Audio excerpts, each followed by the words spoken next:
This is going to be something of a follow-up video, and it's a follow-up video to the one I did a couple of weeks ago now, where I came and found a purple emperor egg up near the centre tree. This is Clipston Old Quarter, but I've not been here all of this morning. I've been elsewhere.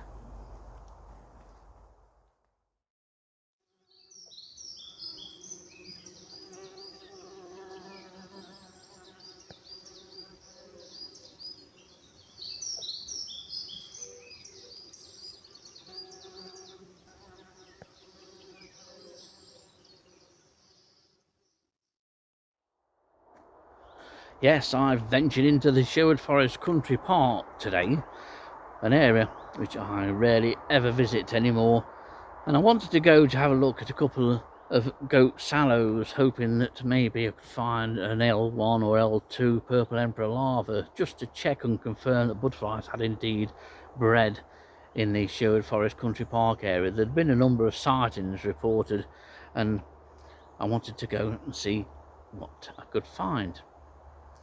You may remember at the back end of 2024, Nick Brownlee and myself went up to one particular goat sallow about 100 yards away from the major oak and rescued 3 L3 or 13 star purple emperor larvae.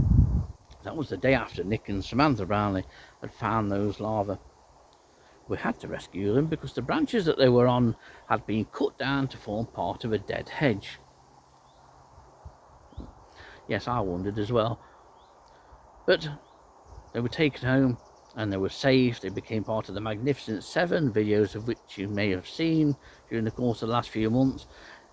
Eventually they became the Magnificent 5 after we lost one post-hibernation and overwintering, and then another during a molt from L4 to L5.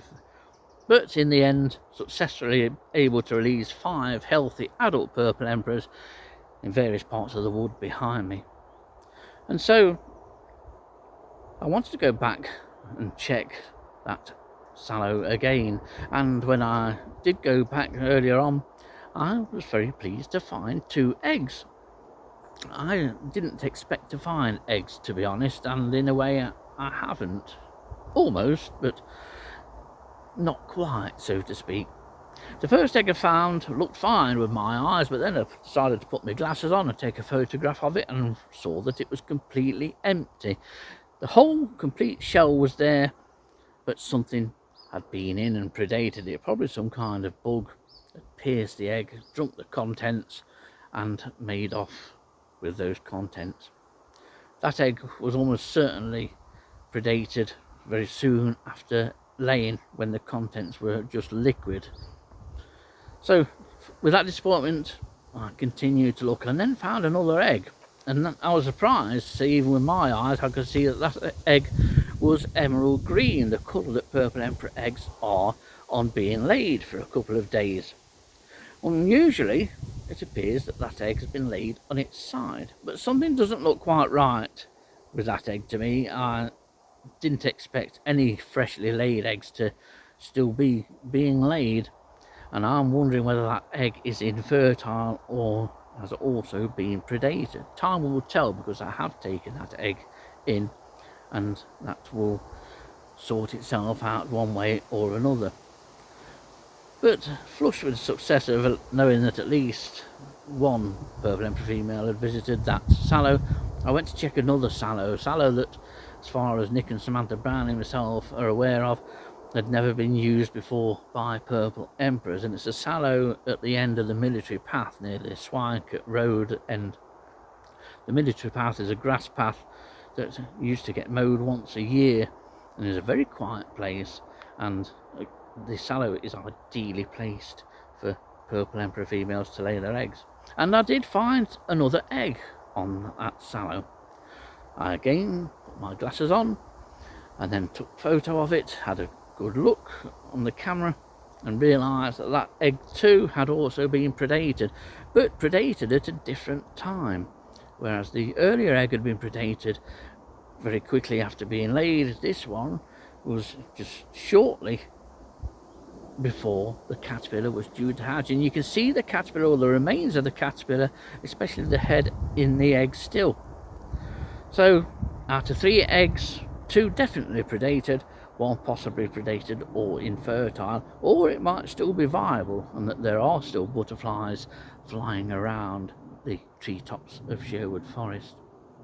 So I thought I would come back here and have a quick look at this lower part of Clipston Old Quarter to see if I can find any more eggs. But I do have a bit of news which I didn't declare on the last video when I came up here and found one purple emperor egg. And that news is that after finding the egg on the last video up near the centre tree, which I was very pleased to find, I very quickly found another 9. And within the space of a couple of hours, I'd found more eggs in those couple of hours than I've found probably over the last 2-3 years. And so it's clear to say that the purple emperor, along with many other butterflies, have had a remarkable breeding season this year. We've not really done a great deal of recording, but I can now add to that tally, and I found 2 larvae, and they're on the sallow at the side of where I am.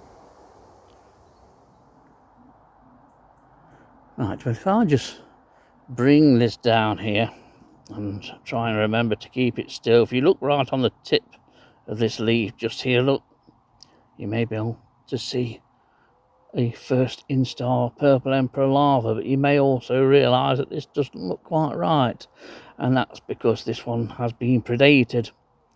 It's also facing the wrong way. They'll face up into the leaf rather than away from the leaf like this one is doing. It's been predated by, I think, probably an Anthracaridae type bug, which will suck the contents out, and that's what's happened here. You can see where it's been feeding that triangular section of leaf, almost diamond shaped in some instances, and you can see where it's been feeding to create that sort of triangular effect.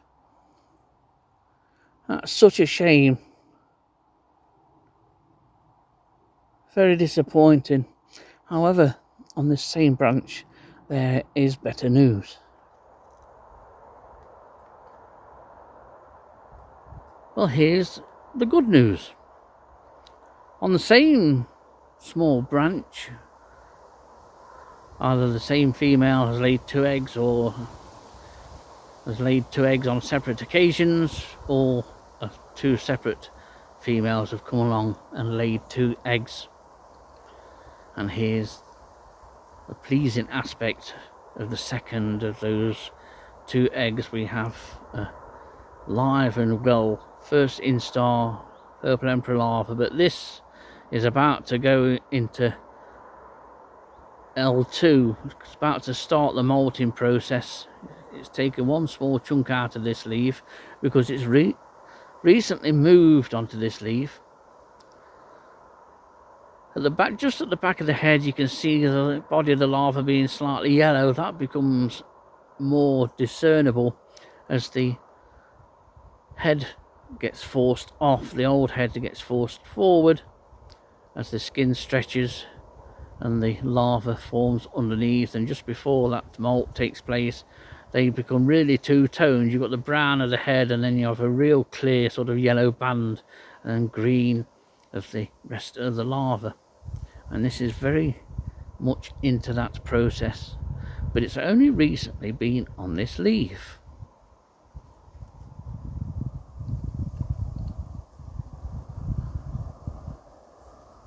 It's not very often you get eggs laid on the midrib, but that's what it is. When they first hatch, they eat all the eggshell.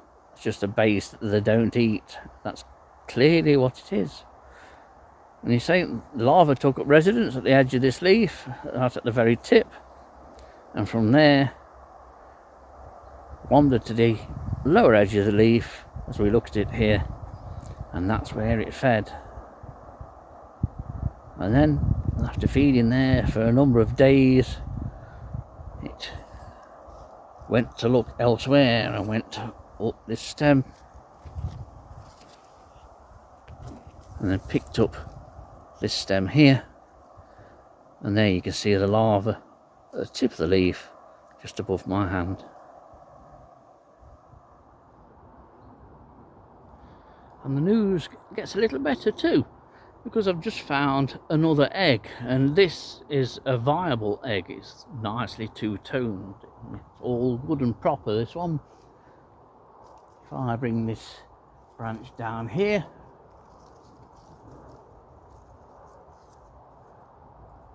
and the egg is there. Get you a bit closer, see what we can make of it. And here's that egg. I'll try and keep this as steady as possible. But you can see it's typically placed usually somewhere between the midrib and the edge of the leaf. They can be, as we've just seen, placed right on the midrib. And I have found an egg earlier this year that was about 2 millimeters away from the leaf edge. This one is fairly typically placed and positioned by the female, and this is the colour they should be, at least once they've gone from that emerald green after being first laid. You can see it's a yellowish green colour, the top part of the egg, and then around the base there is that sort of purple band.